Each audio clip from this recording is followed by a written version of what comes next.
بسم اللہ الرحمن الرحیم۔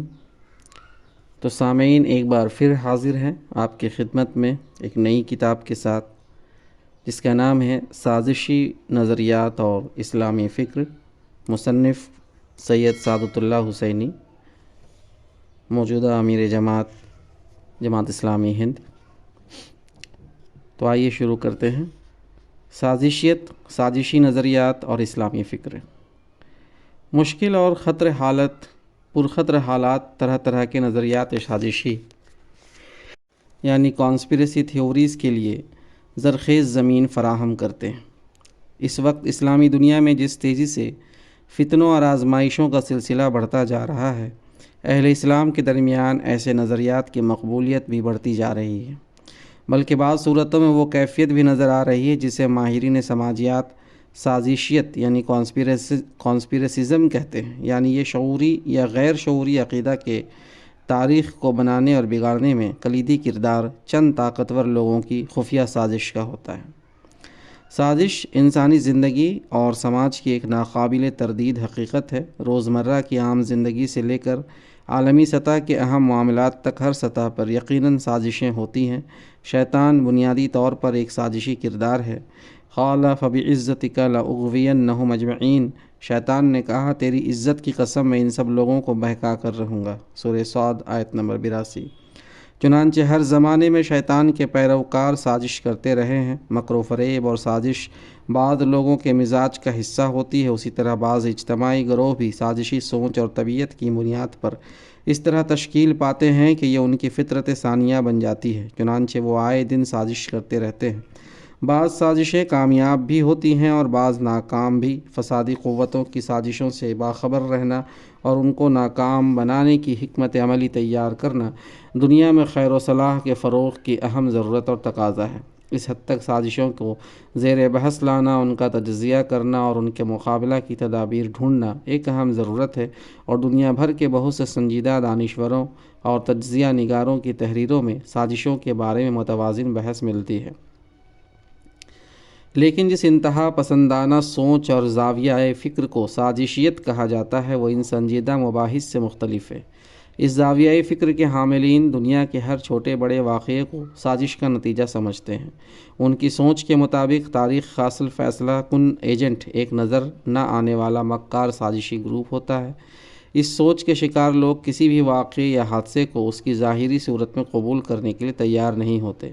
چنانچہ زلزلہ، طوفان، سونامی، وائرس کی وبا، ٹڈی دلوں کا حملہ جیسی اجتماعی آفتیں ہوں یا کینسر، ایڈز، سڑک حادثات جیسی انفرادی مصیبتیں، ہر چیز کو وہ سازش کا نتیجہ سمجھتے ہیں، اور سازش بھی ایک ہی نہایت طاقتور گروہ کی جو ساری دنیا کو کنٹرول کرنا چاہتا ہے۔ دنیا میں بھلائی کے جو کام ہوتے ہیں ان کے ڈانڈے بھی وہ اسی عالمی سازش سے ملاتے ہیں۔ چنانچہ ماحولیات کے تحفظ کی کوشش ہو یا بعض بیماریوں کی روک تھام کی مہم، ہر چیز کو وہ اسی عالمی سازش کا نتیجہ سمجھتے ہیں۔ دنیا میں خیر اور بھلائی کا کوئی وجود اور کوئی امکان وہ نہیں دیکھ پاتے۔ ہر با اختیار فرد اور ادارہ ان کے نزدیک یا تو مجسم شر ہوتا ہے یا شر کا ایجنٹ و اعلی کار۔ نظریات سازش صرف مسلمانوں یا تیسری دنیا میں رائج نہیں ہے، بلکہ ترقی یافتہ ممالک میں بھی ان کا چلن ہے، بلکہ اکثر نظریات وہیں سے درآمد ہوتے ہیں۔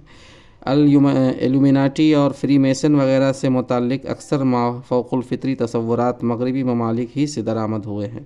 اسلامی روایات سے ہٹ کر مسیح و دجال اور آخر زمان سے متعلق جو تصورات اور پیشن گوئیاں وقتاً فوقتاً ہمارے حلقوں میں گردش کرتی ہیں، ان کا سرچشمہ بھی دقیانوسی عیسائیت کے اینٹی کرائسٹ اور اینڈ ٹائم کے تصورات ہیں۔ امریکہ و یورپ میں آج بھی بہت سے لوگ زمین کو مسطح مانتے ہیں، چاند پر انسان کے قدم رکھنے کے واقعہ کو فریب سمجھتے ہیں، موسمی تبدیلی اور ماحولیاتی بحران کو جھوٹ اور مفادات حاصلہ کی گھڑی ہوئی سازش تسلیم کرتے ہیں، ویکسینیشن کو نقصان دہ اور کسی بھیانک سازش کا حصہ باور کرتے ہیں۔ ہٹلر کے عروج کے زمانے میں یہ تصور عام تھا کہ وہ مسیح دجال ہے۔ بہت سے لوگوں کا خیال ہے کہ عیسوی سن 614 سے 911 کے درمیان کا عرصہ رسول اللہ صلی اللہ علیہ وسلم کی نبوت کے بعد سے یورپ کی اسلامی فتوحات تک کا تقریباً 300 سال کا عرصہ سرے سے وقوع پذیر ہی نہیں ہوا، اور وہ ان برسوں کے دوران کی ساری تاریخ جعلی ہے۔ جس طرح بعض مسلمان ہر مسئلہ کے لیے یہودیوں کو ذمہ دار سمجھتے ہیں، اسی طرح مغربی اسلامی ملکوں میں ایسے بے شمار لوگ ہیں جو اس بات پر یقین رکھتے ہیں۔ اس نظریے کو یوریبیا کہا جاتا ہے کہ مسلمان نہایت مکار، ذہین اور بااثر قوم ہے اور دنیا کے تمام احوال پر اس حد تک اثر انداز ہو رہے ہیں کہ بہت جلد پورے یورپ پر قابض ہونے والے ہیں، اور اس سازش میں یورپ و امریکہ کے انتہائی بااثر حکمراں، دولت مند، سرمایہ دار اور اہل علم و فن مسلمانوں کے لیے اعلی کار بنے ہوئے ہیں۔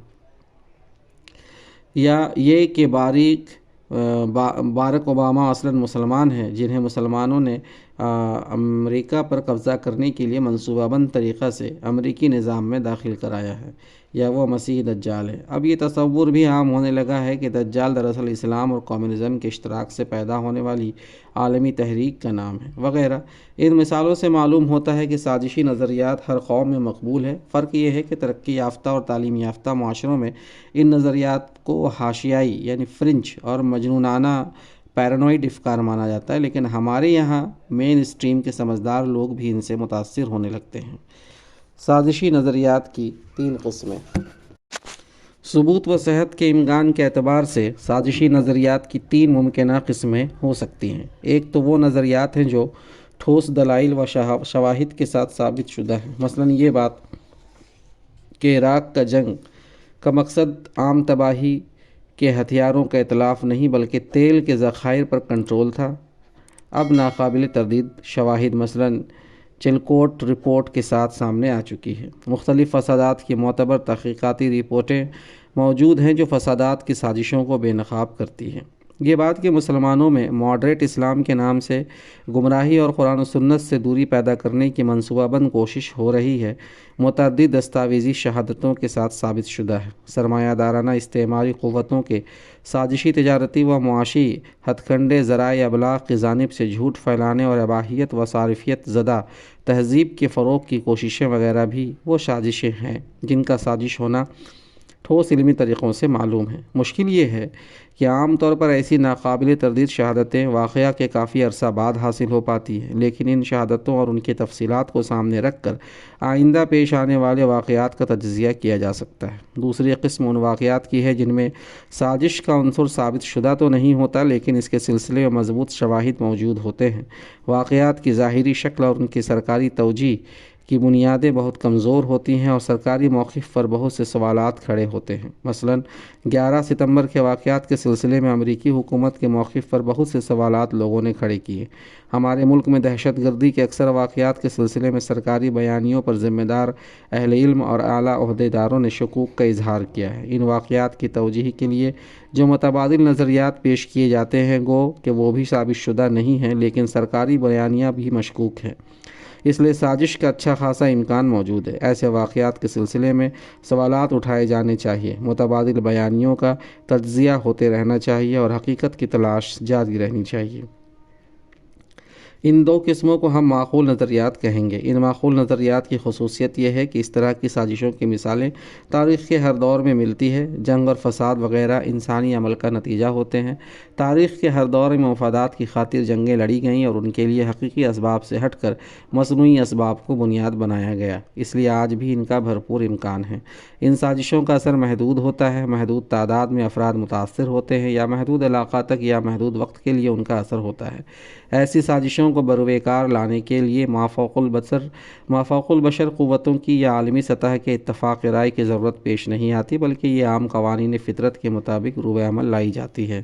ان کو بے نقاب کرنا اور ان کا مقابلہ کرنا ممکن ہوتا ہے۔ ایسی سازشوں سے یقیناً خود بھی باخبر رہنا چاہیے اور لوگوں میں بھی بیداری لانی چاہیے اور فیصلہ و اقدام کرتے ہوئے ان کو اور ان سے حاصل شدہ اسباق کو پیش نظر رکھنی چاہیے۔ اس وقت یہ معقول نظریات زیر بحث نہیں ہے بلکہ تیسری قسم زیر بحث ہے جسے ہم نامعقول نظریات irrational theories کہیں گے۔ یہ وہ نظریات ہیں جو بغیر کسی ٹھوس علمی و عقلی بنیاد کے محض اٹکل پر مبنی ہوتے ہیں اور سماجی رابطہ کے ایپ اور سوشل میڈیا کے ذریعے، غیر معروف ویب سائٹوں کے ذریعے یا سنسنی پسند صحافت اور ٹیبلوئڈ کے ذریعے عام ہوتی ہے۔ ہمارے یہاں مین اسٹریم صحافت بھی ان کی ترویج کا ذریعہ بنتی رہتی ہے، نیز جذباتی خطیبوں اور ناپختہ مصنفین کے ذریعے بھی یہ عوام میں مقبول ہوتے ہیں۔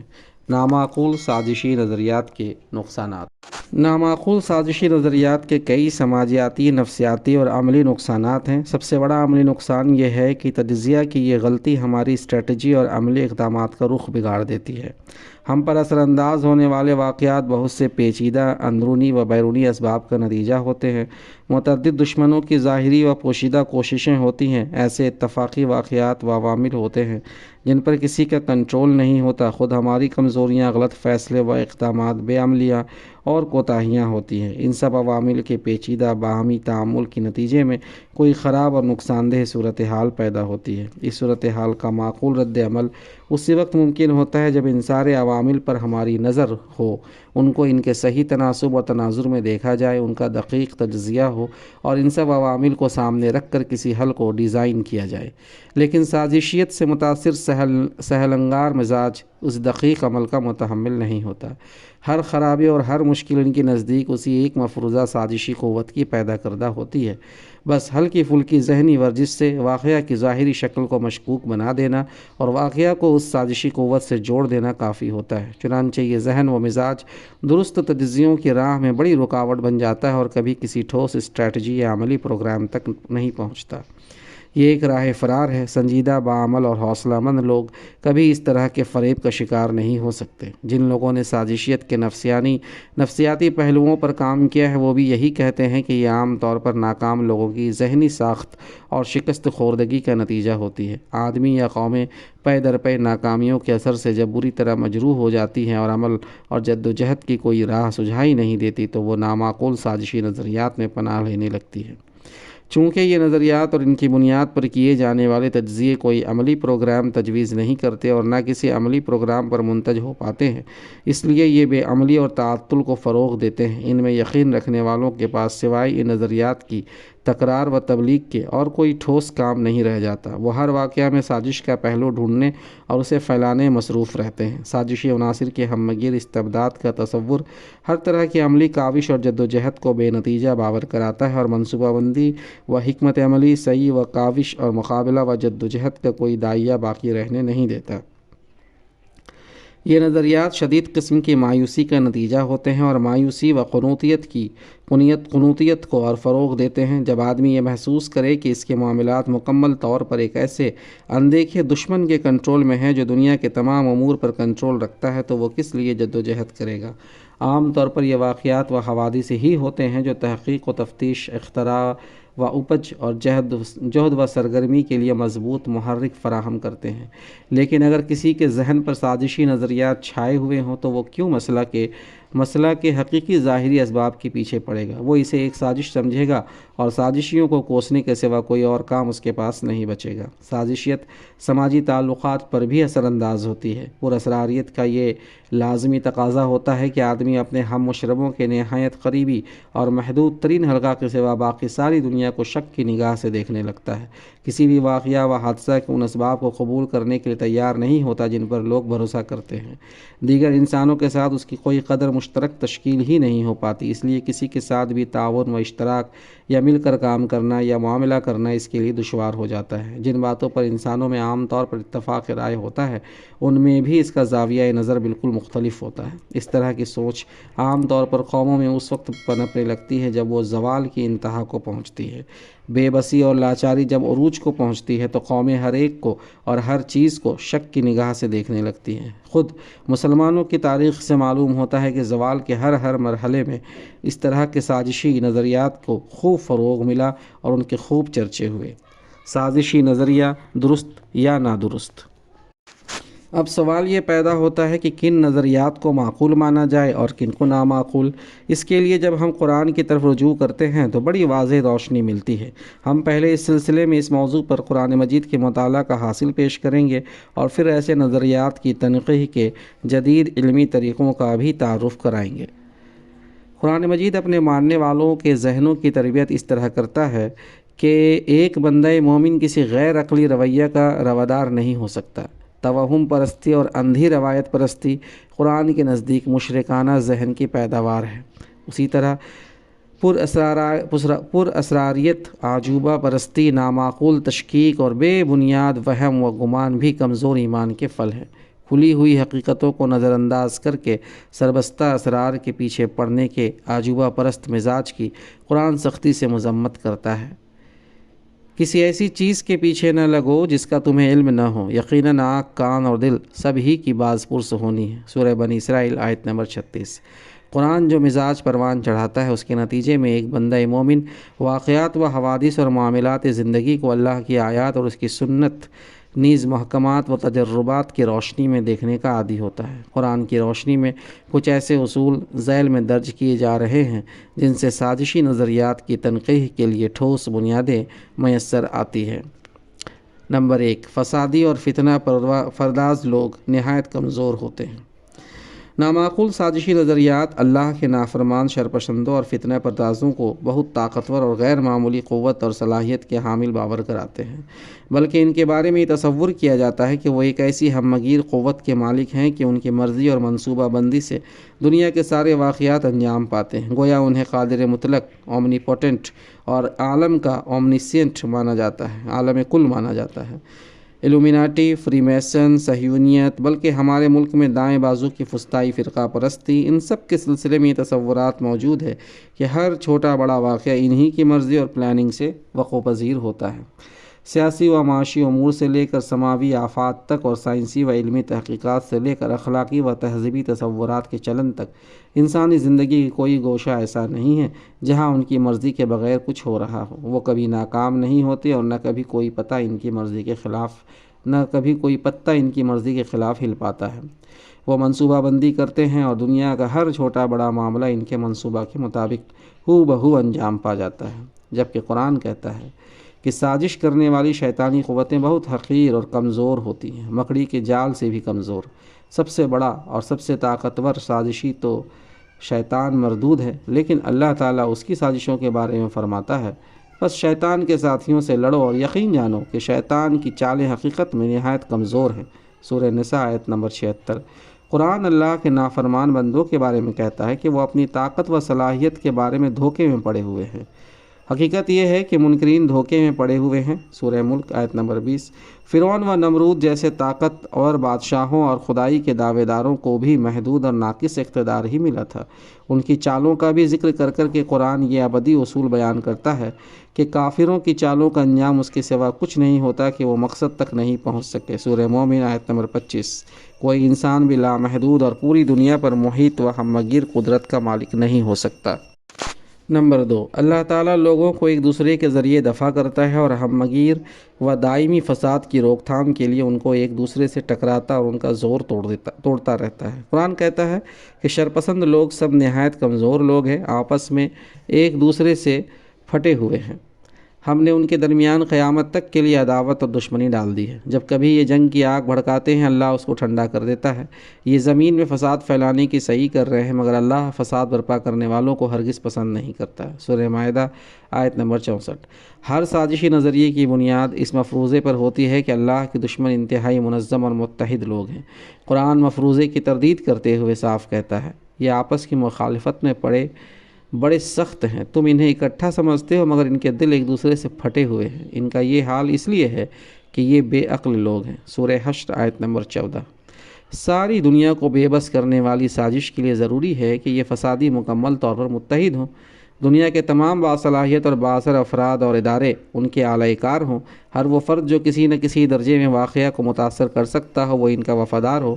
مثلاً کسی بڑی آسمانی آفت کے نام پر سارے انسانوں کو بیوقوف بنانے کے لیے ضروری ہے کہ دنیا کے تمام حکمراں، تمام متعلقہ سائنسداں، شماریاتی ماہرین، متعلقین سرکاری وغیر سرکاری اداروں کے منتظمین، کمپنیاں اور ان میں خدمت انجام دینے والے ماہرین وغیرہ سب اس سازش میں شریک ہوں۔ ان سب افراد کی تعداد کروڑوں میں پہنچتی ہے۔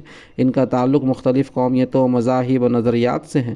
وفاداریاں مختلف بلکہ بعض اوقات متصادم ہیں۔ اسی طرح کا معاملہ ویکسین سے متعلق اور ماحولیاتی تبدیلی سے متعلق امور کا ہے۔ کیا یہ ممکن ہے کہ یہ سب ایک سازشی ٹولے کا اعلی کار بن کر متحد ہو کر ساری انسانیت کے خلاف جرم میں شریک ہو جائیں اور دنیا میں ہمیشہ کے لیے یا ایک لمبی مدت کے لیے ہمگیر فساد پیدا کر دے؟ قرآن مجید کے مطالعہ سے معلوم ہوتا ہے کہ دنیا میں فتنہ و فساد پھیلانے والی قوتوں کے ساتھ سارے عالم انسانی کا ایسا متفقہ اشتراک اللہ کی سنت کے خلاف ہے۔ انسانوں کے مختلف گروہوں کا ایک دوسرے کے ذریعے دفع یہ اللہ کی مستقل سنت ہے، اور اگر اللہ بعض لوگوں کو بعض کے ذریعے سے دفع نہ کرتا رہتا تو روئے زمین پر فساد برپا ہو جاتا، لیکن اللہ تو جہان والوں پر بڑا فضل رکھنے والا ہے۔ سورہ بقرہ آیت نمبر 251۔ اس آیت کی تفسیر میں مولانا مودودی رحمۃ اللہ علیہ لکھتے ہیں، یعنی اللہ تعالیٰ نے زمین کے انتظام برقرار رکھنے کے لیے ضابطہ بنا رکھا ہے۔ یہ ضابطہ بنا رکھا ہے کہ وہ انسانوں کے مختلف گروہوں کو ایک حد خاص تک تو زمین میں غلبہ و طاقت حاصل کرنے دیتا ہے، مگر جب کوئی گروہ حد سے بڑھنے لگتا ہے تو کسی دوسرے گروہ کے ذریعے سے وہ اس کا زور توڑ دیتا ہے۔ نمبر 3، پوری دنیا اور دنیا کے تمام معاملات پر ہمہ گیر استبدادی تسلط و قدرت، اور ساری دنیا پر قدرت مطلقہ کسی انسان یا انسانی گروہ کو نہیں مل سکتی۔ قرآن میں کہیں بھی ایسی کسی بڑی اور طاقتور سازش کا اشارہ موجود نہیں ہے جو سارے انسانوں کو بے بس کر کے رکھ دے۔ قرآن مجید میں سازش کا جہاں بھی ذکر کیا گیا ہے اسے ایک نہایت کمزور اور بودی چیز بتایا گیا ہے۔ کہا گیا کہ اسلام کے دشمن سازش کرنے کی کوشش کرتے ہیں، لیکن ان کے مقابلے میں اللہ تعالیٰ بھی چال چلتا ہے۔ وَيَمْكُرُونَ وَيَمْكُرُ اللَّهُ وَاللَّهُ خَيْرُ الْمَاكِرِينَ۔ وہ اپنی چالیں چل رہے تھے اور اللہ اپنی چال چل رہا تھا، اور اللہ سب سے بہتر چال چلنے والا ہے۔ سورہ انفال آیت نمبر 30۔ جس طرح لا الہ کے ساتھ الا اللہ کہنا ضروری ہے، اسی طرح یمکرون کے ساتھ یمکر اللہ کو ایک اٹل حقیقت کے طور پر پیش نظر رکھنا ایمان کا لازمی تقاضا ہے۔ یہی مومن اور غیر مومن کے درمیان فرق ہے۔ قرآن کہتا ہے کہ سازش کے کرنے والے اپنے جال میں خود ہی پھنستے ہیں، اور اسی طرح ہم نے ہر بستی میں اس کے بڑے بڑے مجرموں کو لگا دیا ہے کہ وہاں اپنے مکر و فریب کا جال پھیلائیں۔ دراصل وہ اپنے فریب کے جال میں آپ پھنستے ہیں، مگر انہیں اس کا شعور نہیں ہے۔ سورہ انعام آیت نمبر 123۔ اور یہ کہ سازش کی عمر ہمیشہ مختصر ہوتی ہے اور دیر سویر وہ ناکام ہو کر رہتی ہے۔ اس سے پہلے بھی ان لوگوں نے فتنہ انگیزی کی کوشش کی ہے، اور تمہیں ناکام کرنے کے لیے یہ ہر طرح کی تدبیروں کا الٹ پھیر کر چکے ہیں، یہاں تک کہ ان کی مرضی کے خلاف حق آ گیا اور اللہ کا کام ہو کر رہا۔ سورہ توبہ آیت نمبر 48۔ طاقتور سے طاقتور انسانی گروہ بھی اللہ کے سامنے بالکل بے بس ہے۔ کسی انسان میں اتنی طاقت نہیں کہ وہ سارے عالم انسانی کو بے بس کر کے رکھ دے۔ ایسا سوچنا انسانوں کو نعوذ باللہ خدائی طاقت میں شریک قرار دینا ہے۔ نمبر 5، قرآن مجید میں کئی جگہوں پر سازشوں کا ذکر ہے۔ ان کے مطالعے سے سازشوں کے تمام ڈائنامکس کے تعلق سے قرآن کا نقطہ نظر معلوم ہوتا ہے۔ وہم و گمان، اٹکل اور بے بنیاد اندازے، تجسس، افواہوں کی تخلیق، ان کے اشاعت، ان پر یقین اور ان کی بنیاد پر سوچ اور رویوں کی تشکیل، یہ سب سازشی نظریات کے مسلمہ ڈائنامکس ہیں۔ سورہ نور میں واقع افق پر تبصرہ ہے جو ایک بڑی سازش تھی۔ تبصرہ کرتے ہوئے یہ تنبیہ کی گئی، خیال کرو کہ جب تم اپنی زبانوں سے وہ بات نقل کر رہے تھے اور اپنے مومنوں اپنے منہوں سے وہ بات کہہ رہے تھے جس کی بابت تمہیں کوئی علم نہیں تھا، اور تم اس کو معمولی بات خیال کر رہے تھے، حالانکہ اللہ کے نزدیک یہ ایک بہت بڑی بات ہے۔ سورہ نور آیت 15۔ اس آیت میں جو ہدایت کی گئی ہے اور آگے مزید جو ہدایت اور اصول دیے گئے ہیں، ان سے قرآن کا منشا واضح ہوتا ہے کہ مریضانہ تجسس پسندی اور بے بنیاد افواہوں کے اشاعت قرآن کے نزدیک قابل مذمت ہے۔ ایک بندہ مومن کے معاملات زندگی کو تحقیق پسندی اور دلیل و برہان کی بنیاد پر استوار ہونا چاہیے۔ فرعون کے دربار میں جب جادوگروں نے ایمان لانے کا اعلان کیا تو فرعون اور اس کے حواریوں کا جو بیان قرآن نے نقل کیا اس میں نظریہ سازش کو شکست خوردہ ذہن کی پیداوار کے طور پر پیش کیا گیا۔ کہا گیا یہ کوئی خفیہ سازش تھی جو تم لوگوں نے اس دارالسلطنت میں کی تاکہ اس کے مالکوں کو یقیناً یہ کوئی خفیہ سازش تھی جو تم لوگوں نے اس دارالسلطنت میں کی تاکہ اس کے مالکوں کو اقتدار سے بے دخل کر دو۔ سورہ اعراف آیت نمبر 123۔ دوسری طرف جو سازش واضح دلائل و شواہد کے ساتھ سامنے آئیں ان کے سلسلے میں قرآن بیدار مغزی مومنانہ فراست اور حوصلہ و جرات سے ان کے مقابلہ کی تاکید کرتا ہے۔ اس کی واضح مثال مسجد زرار کا واقعہ ہے جس کے سلسلے میں قرآن نے واضح تاکید کی کہ تم اس میں عبادت کے لیے ہرگز کھڑے نہ ہو۔ سورہ توبہ آیت نمبر 108۔ نمبر 6، آسمانی آفات اللہ کی قدرت و جبروت کی نشانی اور اس کی جانب سے تنبیہ ہوتے ہیں۔ اللہ تعالیٰ نے قرآن میں کہا ہے کہ آسمانی آفتیں اللہ تعالیٰ انسانوں کو متنبہ کرنے کے لیے بھیجتا رہا ہے۔ قرآن کہتا ہے تم سے پہلے بہت سی قوموں کی طرف ہم نے رسول بھیجے اور ان قوموں کو مصائب و آلام میں مبتلا کیا تاکہ وہ عاجزی کے ساتھ ہمارے سامنے جھک جائیں۔ سورہ انعام آیت نمبر 42۔ انسانی تاریخ کے ہر دور میں اللہ تعالیٰ نے زلزلوں، طوفانوں، وباؤں وغیرہ کے ذریعے انسانوں کو متنبع کیا ہے اور اپنی قدرت اور انسانی بے بسی کو واضح کیا ہے۔ مثلاً بنی اسرائیل کے سلسلے میں کہا گیا ہے کہ آخرکار ہم نے ان پر طوفان بھیجا، ٹڈی دل چھوڑے، سرسریاں پھیلائیں، مینڈک نکالے اور خون برسایا، سب نشانیاں الگ الگ کر کے دکھائیں، مگر وہ سرکشی کیے چلے گئے اور وہ بڑے ہی مجرم لوگ تھے۔ سورہ اعراف آیت نمبر 133۔ ایسا ہرگز نہیں ہو سکتا کہ ہمارے دور میں اللہ تعالیٰ کی یہ سنت منسوخ ہو گئی ہو اور یہ کام اللہ نے نعوذ باللہ سازشیوں کے حوالے کر رکھا ہو۔ نمبر 7، اہل اسلام کے خلاف دشمنوں کی سازشیں خود ہماری کمزوری کی وجہ سے کامیاب ہو جاتی ہے۔ عام سازشیں لوگ ایک دوسرے کے خلاف کرتے ہیں۔ قرآن بہت واضح طور پر یہ بات کہتا ہے کہ فسادیوں کی یہ حقیر بودی اور کمزور سازش اگر کہیں کامیاب ہوتی نظر آئے تو وہ محض اہل ایمان کی کمزوری کی وجہ سے ہے۔ جب اہل ایمان کمزور ولنریبل ہو جاتے ہیں تو شیطانی قوتوں کی سازشوں کا شکار ہونے لگتے ہیں۔ خود شیطانی سازش کے بارے میں کہا گیا ان عبادی لیس لک علیہم سلطان ان عبادی لیس لک علیہم سلطان الا من اتبعک من الغاوین، بے شک جو میرے حقیقی بندے ہیں ان پر تیرا بس نہ چلے گا، تیرا بس تو صرف ان بہکے ہوئے لوگوں ہی پر چلے گا جو تیری پیروی کریں۔ سورہ حجر آیت نمبر 42۔ قرآن نے کہا کہ صبر اور تقوی پیدا کرو، کسی کی کوئی سازش تمہارے مقابلے میں ٹک نہیں پائے گی۔ تمہارا بھلا ہوتا ہے تو ان کو برا معلوم ہوتا ہے اور تم پر کوئی مصیبت آتی ہے تو یہ خوش ہوتے ہیں، مگر ان کی کوئی تدبیر تمہارے خلاف کارگر نہیں ہو سکتی، بشرطے کہ تم صبر سے کام لو اور اللہ سے ڈر کر کام کرتے رہو۔ جو کچھ یہ کر رہے ہیں اللہ اس پر حاوی ہے۔ سورہ آل عمران آیت نمبر 120۔ مشکلات و مصائب کا ایک پہلو آزمائش اور امتحان بھی ہے۔ اللہ تعالیٰ مشکل حالات کے ذریعے اپنے بعض بندوں کو آزماتا ہے، لیکن عام طور پر مشکلات کے اسباب اندرونی ہوتے ہیں۔ قرآن نے یہ بات بہت صاف بتائی ہے کہ ہم پر آنے والی ہر مصیبت کے ذمہ دار خارجی عناصر نہیں بلکہ ہم خود ہوتے ہیں۔ ہمیں اپنی کمزوریوں، پسپائیوں اور مصیبتوں کے اسباب باہر کی دنیا میں نہیں بلکہ خود اپنے اندر تلاش کرنا چاہیے۔ تم پر جو مصیبت بھی آئی ہے تمہارے اپنے ہاتھوں کی کمائی سے آئی ہے اور بہت سے قصوروں سے وہ ویسے ہی درگزر کر جاتا ہے۔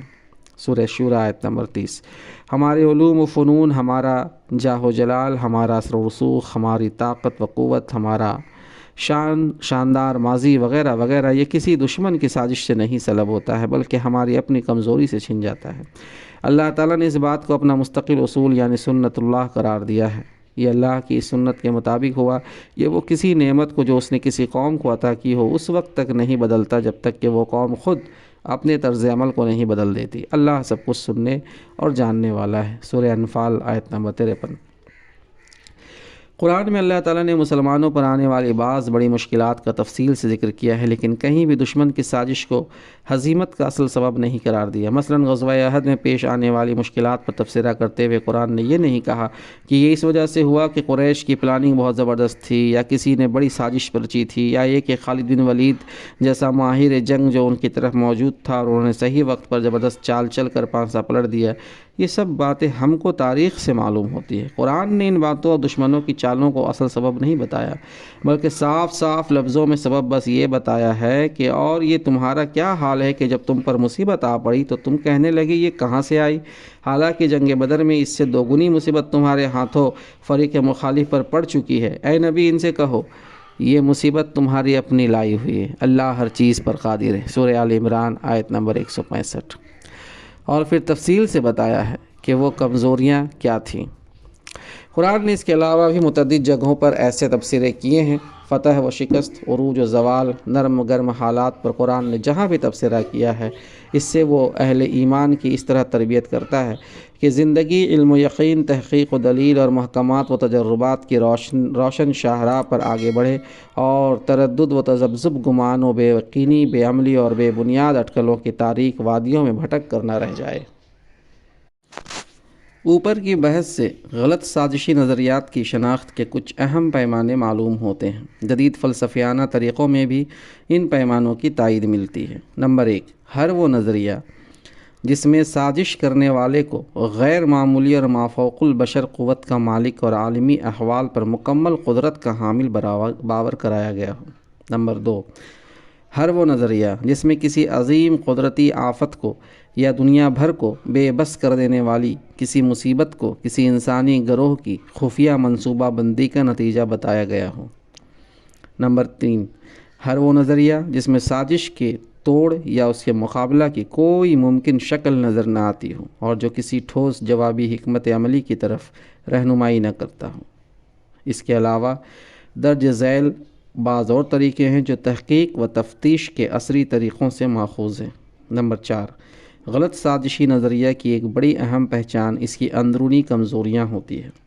اس میں اندرونی تضادات ہوتے ہیں، اہم سوالوں کے جوابات نہیں ملتے اور نظر آنے والے حقائق سے یا ٹھوس سائنسی صداقتوں سے ٹکراؤ ہوتا ہے۔ مثلاً یہ کہنا کہ ماحولیاتی تبدیلی سازش کی خاطر گھڑا ہوا ایک جھوٹ ہے بہت سے ان مشاہدات کے خلاف ہے جو ہر آدمی کر رہا ہے، یا یہ نظریہ کہ کینسر سرے سے کوئی بیماری ہی نہیں ہے بلکہ محض فلاں وٹامین کی کمی ہے، ان لاکھوں اموات کی کوئی توجیہ نہیں کر پاتا جو ہر جگہ ہو رہی ہے، اس سوچ کے حاملین اور ان کے اقربا کے حلقوں میں بھی ہو رہی ہے۔ نمبر 5، ایک پہچان یہ بھی ہوتی ہے کہ نظریہ پیش کرنے والے یہ نہیں بتا پاتے کہ اس سازش سے کس کو فائدہ ہو سکتا ہے اور کیا ہو سکتا ہے۔ مثلاً دنیا بھر میں پھیلنے والی کورونا بیماری کا فائدہ کس کو ہو سکتا ہے؟ ویکسین تیار کرنے والی یہ کمپنیاں کتنا فائدہ حاصل کریں گی؟ یہ فائدہ اس نقصان کے مقابلے میں کیا حیثیت رکھتی ہے جو اس وبا کے نتیجے میں معیشتوں کو پہنچ رہا ہے؟ اگر یہ چند ویکسین بنانے والی کمپنیوں کی سازش ہے تو دنیا بھر کے ڈاکٹر، حکومتیں، ماہرین حیاتیات، پالیسی ساز، اسپتال وغیرہ سب کیوں ساتھ دے رہے ہیں؟ اگر کوئی گروہ اس کے ذریعے دنیا کا کنٹرول حاصل کرنا چاہتا ہے تو یہ عمل کیسے ہوگا؟ وبا میں اور اس اندیکھی غیبی قوت کے کنٹرول حاصل کرنے کی کوشش میں کیا تعلق ہے؟ اور اگر وہ قوت اتنی طاقتور اور بااثر ہے کہ دنیا بھر کی حکومتوں ہی کو نہیں بلکہ دنیا کے سارے اداروں، ارباب علم، سائنس دانوں، ڈاکٹروں، مذہبی سماجی رہنماؤں وغیرہ کو ایک قبیح غیر انسانی جرم پر مجبور کر سکتی ہے تو پھر اسے کنٹرول حاصل کرنے کے لیے کسی ڈرامہ کی کیا ضرورت ہے؟ اس کا استبدادی کنٹرول تو پہلے ہی سے موجود ہے۔ نمبر 6، سازشی نظریہ کی جانچ سازش کے درجے اسکیل کو سامنے رکھ کر بھی کی جا سکتی ہے۔ جس امکانی سازش میں جتنے کم افراد کی شمولیت ہو، اس سے جتنے کم لوگ متاثر ہوں، اس کا جتنا کم نقصان ہو، جتنے کم جغرافیائی علاقے پر اور جتنے کم وقفہ کے لیے اس کا اثر ہو، اس کے صحیح ہونے کا امکان اتنا ہی زیادہ ہوتا ہے۔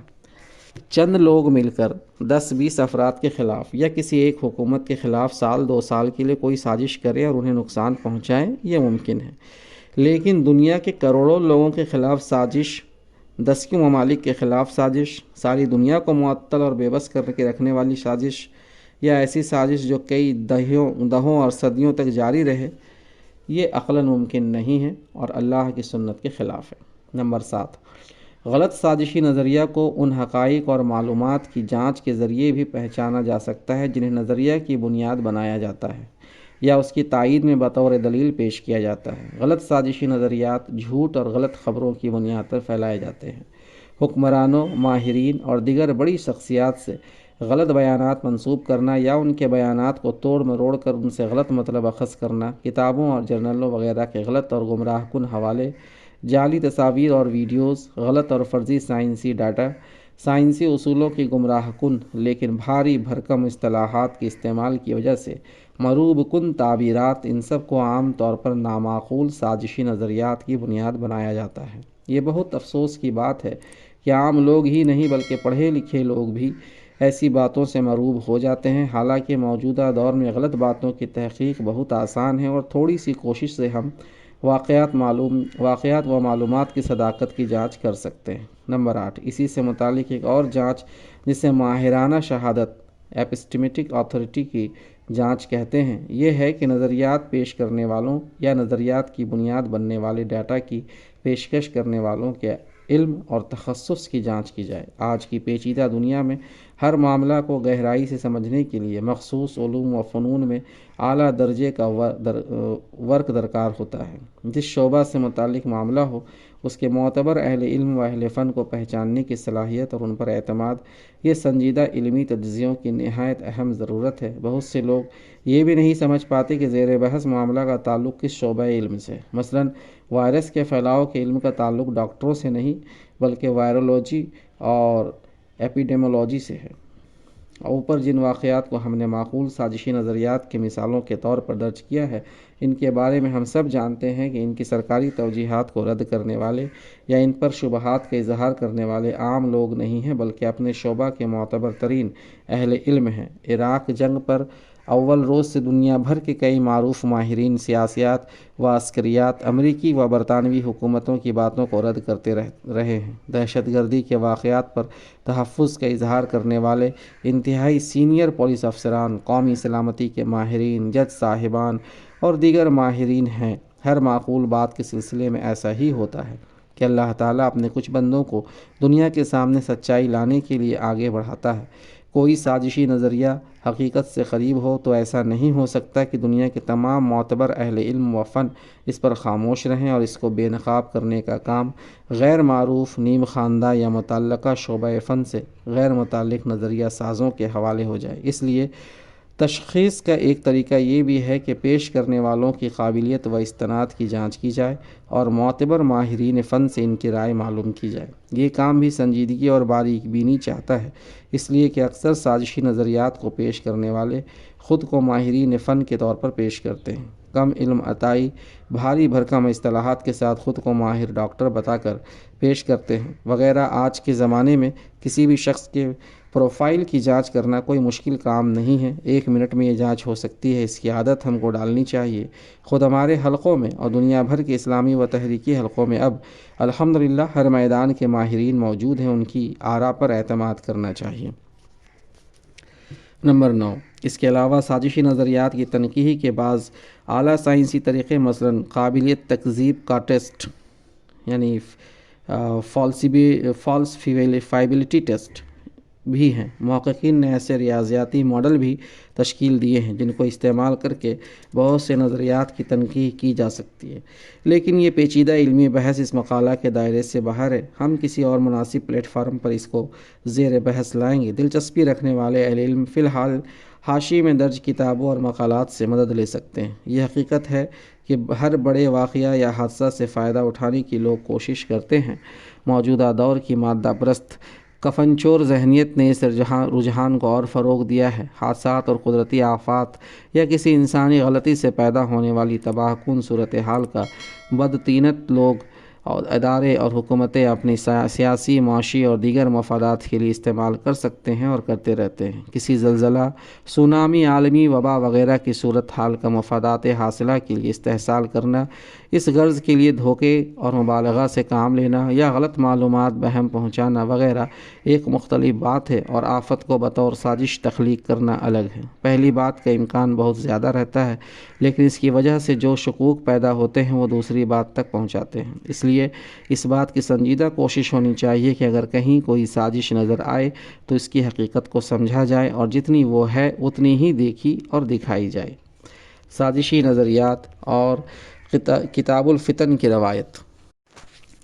سازشی نظریات کے لیے فتنہ دجال اور ان روایتوں کا سہارا لیا جاتا ہے جو حدیث کی کتابوں میں باب الفتن کے تحت درج ہیں۔ چنانچہ باور کرایا جاتا ہے کہ جو کچھ خراب ہو رہا ہے وہ دجال اور اس کے حواری کرا رہے ہیں۔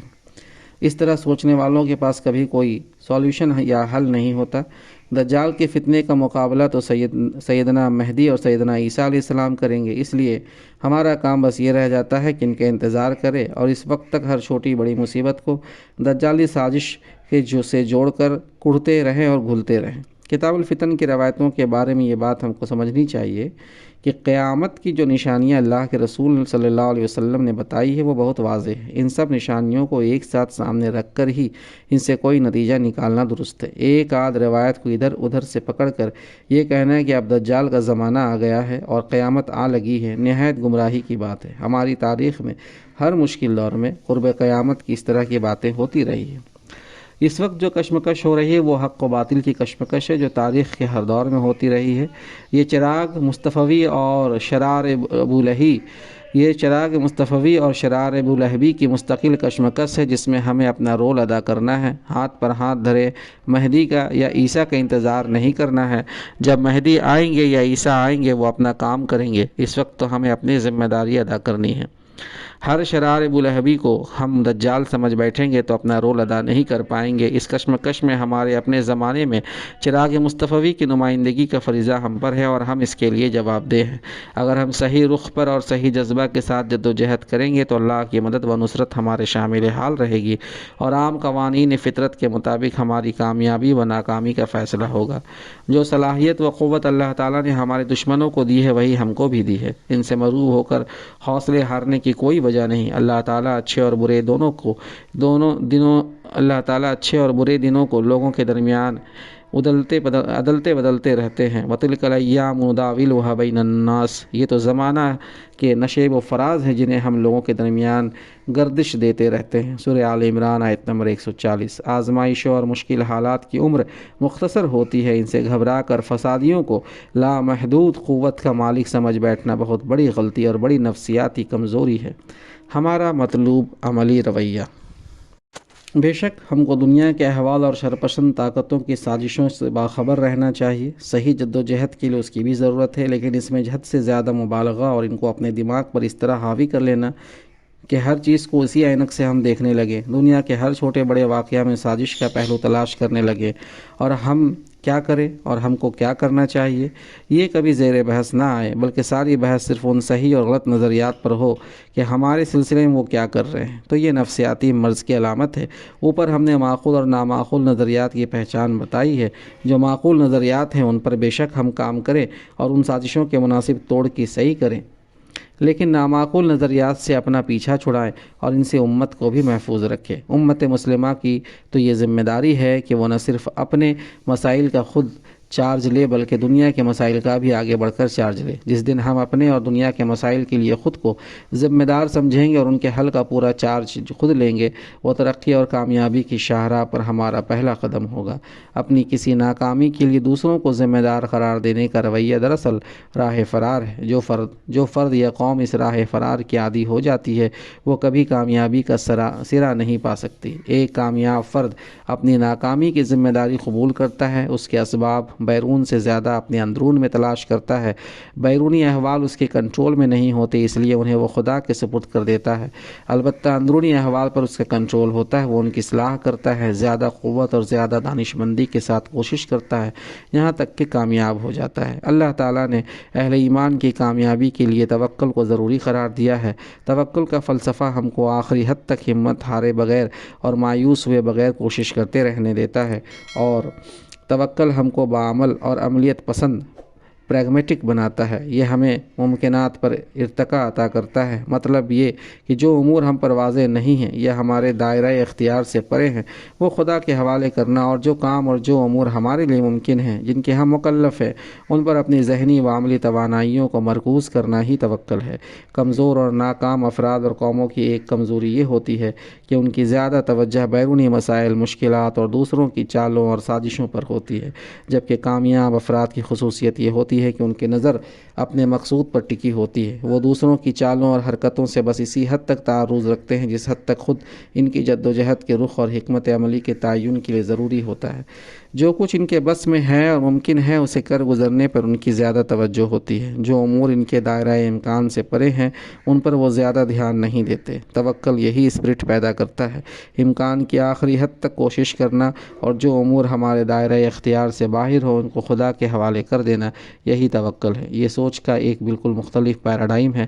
اللہ تعالیٰ نے اپنے نبی کو بھی یہی حکم دیا ہے کہ دشمنوں کی حرکتوں میں زیادہ نہ الجھے، بس اپنا کام کرتے رہے۔ فرمایا، اور ہم نے تو اسی طرح ہمیشہ شیطان انسانوں اور شیطان جنوں کو ہر نبی کا دشمن بنایا ہے جو ایک دوسرے پر خوشائند باتیں دھوکے اور فریب کے طور پر القاء کرتے رہتے ہیں۔ اگر تمہارے رب کی مشیت یہ ہوتی کہ وہ ایسا نہ کریں تو وہ کبھی نہ کرتے، بس تم انہیں ان کے حال پر چھوڑ دو کہ اپنی افترا پردازیاں کرتے رہے۔ سورہ انعام آیت نمبر 112۔ سید قطب شہید رحمۃ اللہ علیہ نے اس آیت پر جو تفصیلی تفسیر نوٹ تحریر فرمایا ہے وہ بصیرت افروز ہے۔ توالد سے بچنے کے لیے ہم اس نوٹ کا صرف ایک پیراگراف یہاں نقل کر رہے ہیں۔ ان قوتوں کی یہ مکاری مکمل طور پر آزاد اور بے قید بھی نہیں ہے، ان کے ارد گرد مشیت الہی کے ایک وسیع دائرہ ہے۔ یہ شیاطین جو سرگرمیاں بھی دکھاتے ہیں وہ اللہ کی مشیت کے دائرے کے اندر رہتے ہوئے دکھاتے ہیں۔ یہ مشیت کا دائرہ اللہ کے تقسیم کا دائرہ ہے، یہی ہے اللہ کے بندوں کی نظروں میں شرکی قوتوں کا یہ جماوڑا اور ان کی پشت پر عالمی تائید پر کاہ کی حیثیت بھی نہیں رکھتی۔ یہ مقید اور پابا زنجیر ہے، یہ جماوڑا اور گھٹ جوڑ بے قید اور آزاد نہیں ہے۔ اللہ جس طرح چاہتا ہے کرتا ہے اور یوں نہیں کرتا کہ ہر کوئی ان کے اس جال میں بغیر کسی مدافعت و مزاحمت کے پھنس جائے۔ جس طرح ہمیشہ تمام سرکش شیاطین چاہتے ہیں کہ انہیں بے قید حاکمیت حاصل ہو اور لوگ ان کی غیر مشروط اطاعت کریں اور ان کی مرضی اور خواہش کے اوپر عمل پیرا ہوں، ایسا ہرگز نہیں ہے، بلکہ ان سرکشوں کی تمام سرگرمیاں اللہ کی مشیت اور اس کی تقدیر اور ضوابط کے اندر محدود ہیں۔ یہی وجہ ہے کہ یہ شیطانی قوتیں اللہ کے دوستوں کو کوئی اذیت اور نقصان نہیں پہنچا سکتی۔ ہاں، اس قدر اذیت یہ ضرور پہنچا دیتے ہیں جس قدر اللہ اپنے دوستوں کی آزمائش کے طور پر اجازت دے۔ آخرکار تمام معاملات اللہ کی طرف لوٹ جاتے ہیں۔ اس لیے اہل حق کو چاہیے کہ وہ اپنے یقین اور عقیدے کو اللہ کی ذات کبریا کے ساتھ وابستہ رکھے، خواہ شیطان چاہے یا نہ چاہے، اور اپنی راہ پر اس طرح گامزن رہیں کہ ان کے اخلاق و اعمال میں سچائی رچی بسی ہو اور ان کے دل و دماغ حق سے سرشار ہوں۔ رہی شیطانوں کی دشمنی اور ان کی مکاری، تو اہل حق کو چاہیے کہ ان کو اللہ کی مشیت اور قدرت کے حوالے کر دے، جو ہر صورت میں کامیاب اور غالب رہتی ہے، اس لیے کہ یہ سب امور اللہ کی مشیت کے مطابق چلتے ہیں، اور اگر تمہارے رب کی مشیت ہوتی تو وہ ایسا نہ کرتے، پس انہیں چھوڑ دے، جو چاہے افطرا پردازیاں کرتے پھرے۔ تو سامعین، یہاں اس کتاب کا ایک پارٹ مکمل ہوتا ہے۔ اس کے بعد تھوڑا سا اور اس کا رہ گیا حصہ، جو کہ انشاءاللہ اگلے پارٹ میں، تاکہ آڈیو طویل نہ ہو جائے، اس لیے اس کو اگلے پارٹ میں انشاءاللہ جاری کیا جائے گا۔ جزاک اللہ خیر۔